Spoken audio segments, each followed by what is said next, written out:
Champions league জ্বরে কাঁপছে জার্মানির মিউনিখ। ইউরোপের ক্লাবগুলোর শ্রেষ্ঠত্বের আসরের জন্য প্রস্তুত অ্যালিয়েঞ্জ অ্যারেনা। রূপালী এই ট্রফিটার জন্য লড়বে দুই দেশের দুই ক্লাব, ইন্টার মিলান ও পিএসজি। আনুষ্ঠানিকভাবে ট্রফি এসে মিউনিখে পৌঁছানোর পর বাঁধ ভাঙা উচ্ছ্বাসে ফেটে পড়েন সমর্থকরা।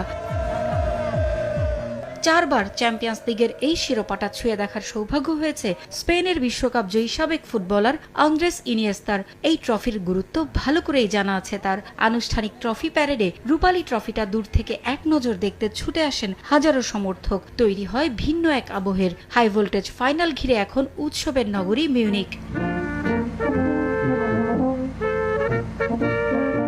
আসরের শুরু থেকে দাপটের সঙ্গে পারফর্ম করে এসেছে ইন্টার মিলান। তাদের আগুনে পারফরমেন্সে চুরমার হয়েছে আর্সেনাল, বায়ার্ন মিউনিখ, বার্সেলোনার মতো প্রতিপক্ষ। 2022 সালে ম্যানচেস্টার সিটির কাছে ফাইনালে উঠেও স্বপ্ন ভেঙেছিল মিলানের।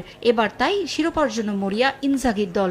ইতিহাসের অংশ হতে চান লাউতারো মার্তিনেজরাও। 65% পর্যন্ত বিদ্যুৎ সাশ্রয়ী হাইসেন্স এসি। হাইসেন্স। অন্যদিকে মেসি, নেইমারদের মতো তারকা ফুটবলার আর কারিগরি অর্থ খরচ করেও এখনো আরাধ্য শিরোপা ছুঁয়ে দেখতে পারেনি পিএসজি। হাই ভোল্টেজ এই ফাইনালে প্রিয় বন্ধু এনরিকের পিএসজিকেই সমর্থন দিচ্ছেন ইনিয়েস্তা। হাই ভোল্টেজ ফাইনাল হবে আশা করি। ইন্টার মিলান ও পিএসজি দুদলই শিরোপা জয়ের দাবিদার, তবে আমার সমর্থন পিএসজির দিকে থাকবে। এনরিক আমার প্রিয় বন্ধু ও প্রিয় কোচ, এই শিরোপাটা তার প্রাপ্য। মিউনিকে খুব ভালো লাগছে। ট্রফি প্যারেডে সবার ভালোবাসা মনে রাখার মতো। ফাইনাল ঘিরে এরই মধ্যে নিরাপত্তার চাদরে ঢাকা হয়েছে অ্যালিয়েঞ্জ অ্যারেনা। পারভিন আক্তার, সময় সংবাদ।